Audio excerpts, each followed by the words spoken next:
one basic problem that we all struggle with when it comes to makeup is keeping it intact and long lasting throughout the day. Now the only product that will actually help you with that is a primer. It holds on to your makeup so you don't really have to touch up on it, and it does not crease or crack throughout the day. So let me show you how. I'm gonna use my Lakme Blur Perfect Primer. It's just a pea-size amount and that's enough. And just rub it between my fingers. And then I'm gonna just apply it on the areas where I have a lot of open pores and texture.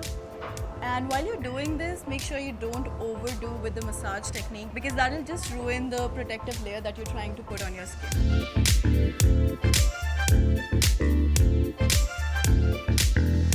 So I've had my makeup on since morning and it's about 5 o'clock in the evening now, and my makeup still looks fresh. That is why you need to have a primer on before you put on your makeup, because it helps in keeping your makeup long lasting and fresh throughout the day.